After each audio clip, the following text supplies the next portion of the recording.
নমস্কার বন্ধুরা, আর একটা নতুন পর্বে তোমাদের সবাইকে জানাই স্বাগত।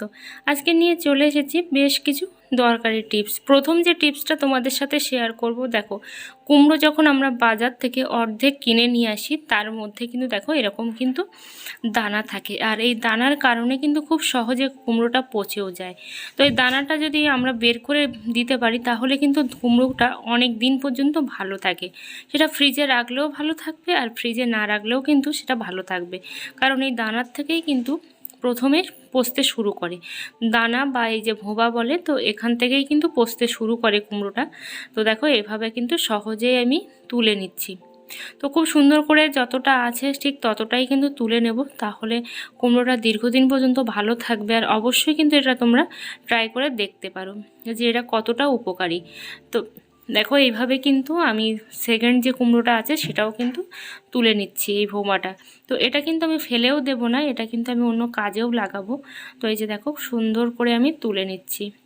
আর যদি টিপসগুলো তোমাদের ভালো লেগে থাকে, তাহলে কিন্তু অবশ্যই একটা লাইক আর কমেন্ট করতে ভুলো না।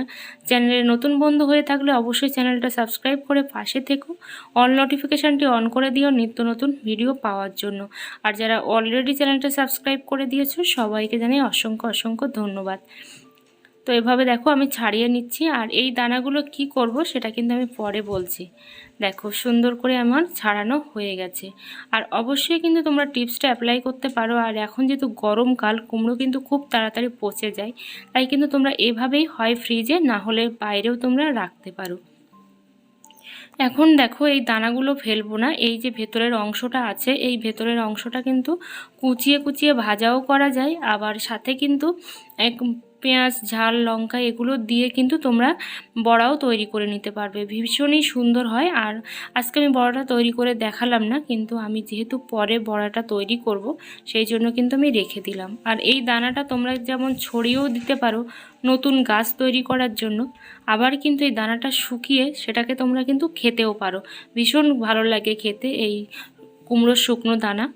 তো দেখো এভাবে আমি ছাড়িয়ে নিচ্ছি দানার থেকে, আর এই যে ভোঁবা আছে তো এটা কিন্তু আলাদা করে নিচ্ছি, কারণ এটা আমি রেখে দেব, সেই জন্য কিন্তু আমি এটাকে আলাদা করে নিচ্ছি। আর এটা কিন্তু খুব ভালোও লাগে খেতে, সেই জন্য করে আমি কিন্তু ফেলে না দিয়ে এটাকে কিন্তু রেখে দেব, তাহলে আমার খরচাটাও কিন্তু অনেকটাই বেঁচে যাবে। কারণ এখন তো কুমড়োর 20 টাকা কেজি, আর সেই তুলনায় কিন্তু আমার অনেকটা কিন্তু ওয়েট এখান থেকে বেরিয়ে যাচ্ছে, কারণ এই যে দানা এর মধ্যে যে অংশটা সবসময় মিলিয়ে কিন্তু অনেকটাই কিন্তু নষ্ট হয়ে যাচ্ছিল।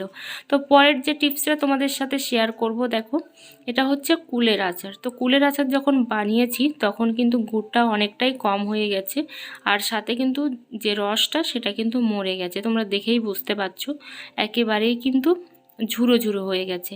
তো অনেক সময় হয় মিষ্টি কিন্তু কম হয়ে গেলে আবার একটু মিষ্টি দেওয়ার প্রয়োজন পড়ে, আর জল কম হয়ে গেলে কিন্তু জল দেওয়ারও প্রয়োজন পড়ে, কিন্তু কাঁচা জল যদি দিই তাহলে কিন্তু খুব সহজে কুলের আচারটা পচে যাবে, কারণ 2-1 দিনের মধ্যে কিন্তু পচতে শুরু করবে। আবার যদি আমরা গুড় দিয়ে ফোটাতে চাই, তাহলেও কিন্তু গুড়টা তেতো হয়ে যাবে।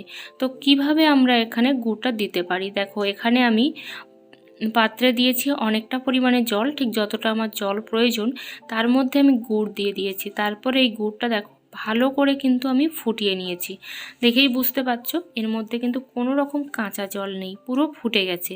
তারপর দেখো এই যে কুলটা আছে, এই কুলের মধ্যে কিন্তু আমি এই রসটা পুরো ঢেলে দেবো, রস করে নিয়েছি, এবার ঢেলে দেবো। তাহলে কি হবে, আমার কুলটা কিন্তু একেবারেই নষ্ট হবে না, আমার রসটা যেমন অনেকটাই বেশি হবে বা ঝোলটা অনেকটা বেশি হবে, সাথে সাথে কিন্তু আমার গুড়টাও কিন্তু এর মধ্যে ঢুকে যাবে, যে টক টক ভাব ছিল সেটা কিন্তু চলে যাবে।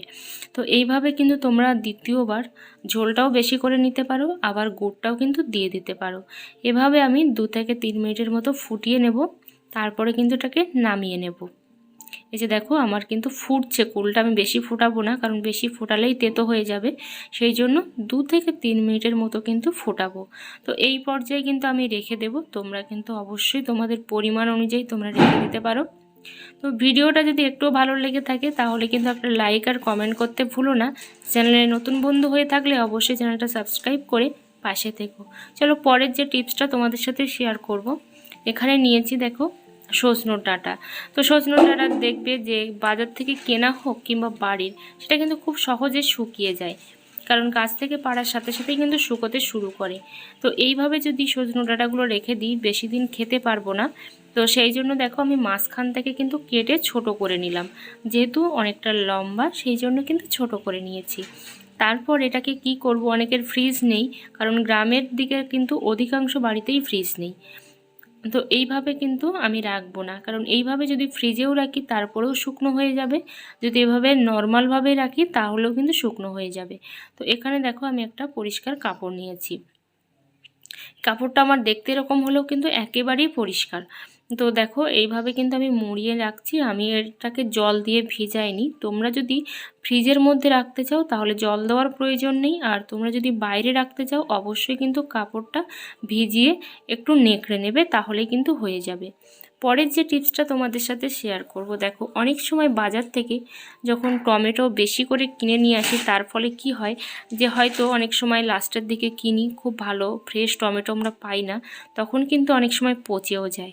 তো আমার টমেটোগুলো প্রচুরভাবে নরম হয়ে গেছে, এগুলো যদি বাইরেও রাখি তারপরেও কিন্তু নষ্ট হয়ে যাবে, এটা যদি ফ্রিজেও রাখি তারপরেও কিন্তু নষ্ট হয়ে যাবে।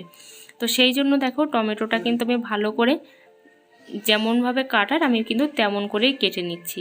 এটা কিন্তু রান্নার কাজেও তোমরা ব্যবহার করতে পারো, আবার কিন্তু তোমরা চাটনি হিসাবেও ব্যবহার করতে পারো, তোমাদের খুশি। আবার এখান থেকে তোমরা নিয়ে কিন্তু পেস্টও তৈরি করতে পারো। যেহেতু আমার টমেটোগুলো একেবারেই নরম হয়ে গেছে সেই জন্য কিন্তু আমি এটাকে কেটে রেখে দেবো। প্রত্যেকটা টমেটো দেখো আমার কাটা হয়ে গেছে, আর পচাগুলো ফেলেও দিয়েছি। এবার খুব ভালো করে আমি দানাটাও কিন্তু ফেলে দিয়েছি, যেহেতু আমি দানাটা পছন্দ করি না সেই জন্য ফেলে দিয়েছি। এবার এটাকে তোমরা যেভাবে খুশি তোমরা কিন্তু ইউজ করতে পারো। আমি এটাকে এখন নর্মাল ফ্রিজেই রেখে দেব, তাহলে আমার টমেটোটা নষ্টও হলো না, পচে যাওয়া টমেটোটাকে আমার কিন্তু ফেলতেও হলো না। তো এইভাবে কিন্তু আমার কাজটাও যেমন অনেকটাই কমে গেল, আর সাথে সাথে কিন্তু এটাকে আমি দীর্ঘদিন ধরে খেতেও পারবো। পরের যে টিপসটা তোমাদের সাথে শেয়ার করব, দেখো অনেকেরই কিন্তু বেলন চাকি থাকে না। তো বেলন চাকি অনেকের বাড়িতেই থাকে না, আবার বেলন কাঠিও থাকে কিন্তু চাকিও থাকে না। এইভাবে একটা থালার সাহায্যে তোমরা কিন্তু অনেক রুটি তৈরি করে নিতে পারো। আবার অনেক সময় বেলন চাকি থাকলেও কিন্তু অনেক লোকের রুটি করতে গেলে অনেকটা সময়ও লেগে যায় একটা চাকিতে করতে। তো সেই জন্য কিন্তু তোমরা থালার ব্যবহারটা করতে পারো।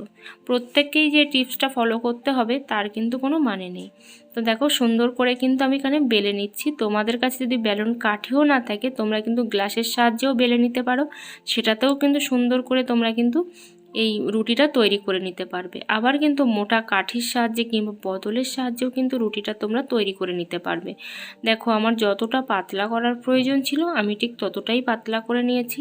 এভাবে তোমরা রুটি, লুচি, পরোটা তোমরা কিন্তু বেলে নিতে পারবে কোনো রকম বেলন চাকি বা বেলন কাঠির ঝামেলা ছাড়াই। এখানে আমার থালাটা অনেকটা পাতলা সেই জন্য সরে যাচ্ছে। যদি ভারী থালা হয় তাহলে কিন্তু এটা সরবে না। আর যদি টিপসগুলো ভালো লেগে থাকে অবশ্যই একটা লাইক আর কমেন্ট করতে কিন্তু ভুলো না।